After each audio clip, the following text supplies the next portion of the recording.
Hey there, thanks for tuning in to Navstar. Today I'm going to be taking a look at the Beluga that a very close friend of mine had repainted to look like an A6 Intruder, or a reasonable facsimile thereof. It's a great plane, and I wanted to personalize it.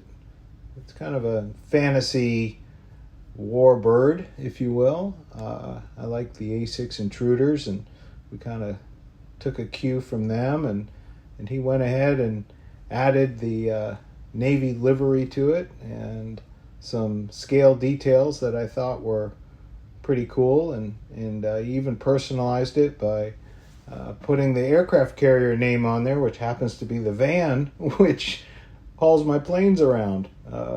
Call that the USS Gandalf. We call him Gandalf the Gray because it's a gray van. But anyways, this is it. It looks fantastic, and my friend Mike has a little business, Mike's RC Foam Aircraft Restoration and Paint Liveries. So here's his contact information here in Southeast Texas. If you're in the region, I'm sure he'd be happy to do some work for you. So anyhow, I just wanted to make sure I got a video up of the Beluga back in the air. I really enjoy this plane. It's a tank, I'm telling you. In my previous video, I put together an honest review of what I thought it was and what it wasn't. And what it is it's a fairly heavy aircraft because it's flying on some big bulky 6S batteries. And oh, by the way, yeah, my other buddy at the club, Cisco, made an RC kit for me to bring to the field. Before I forget, I wanted to pop that in here.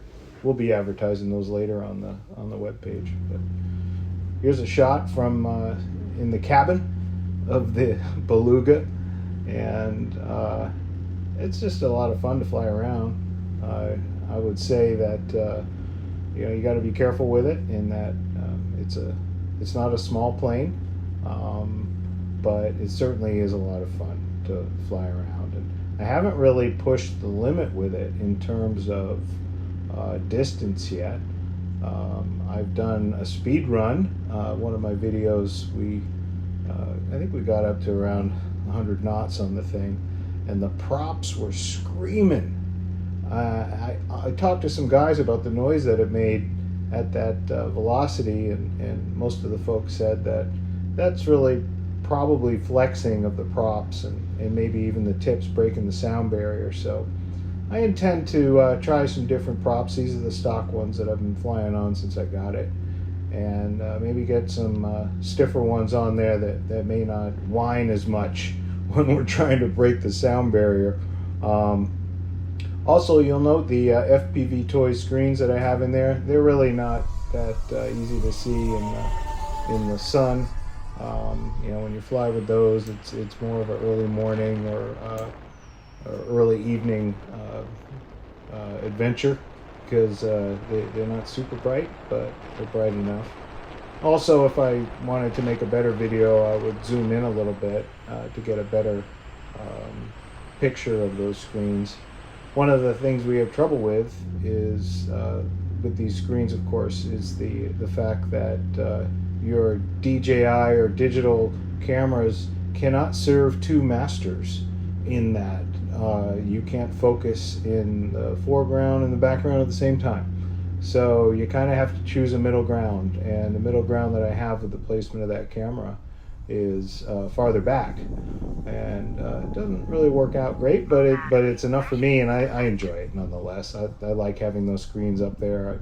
I certainly don't see myself huddled over those screens with zero visibility and trying to land the plane or fly it around, but I like them for their kind of gadget side of things. And there's my landing, kind of ungraceful, but she's a belly lander, that's for sure. And here's another perspective of me coming in for a landing. But I'll tell you this, it's definitely one of my favorite ATOMRC planes. I have not flown enough with it, and I also have some more scale work to do in the cockpit here. Tighten it up a little bit. It's a little bit sloppy. But. All right, another successful flight with the Beluga. Lots of fun. Still flies great. Just looks pretty. Really enjoy this aircraft. Got a lot of homework to do to try and optimize it. Possibly get some different props. Checking some different battery combinations. But she's a tank, man. Lots of fun to fly. If you get a chance, paint her up. Have a great day.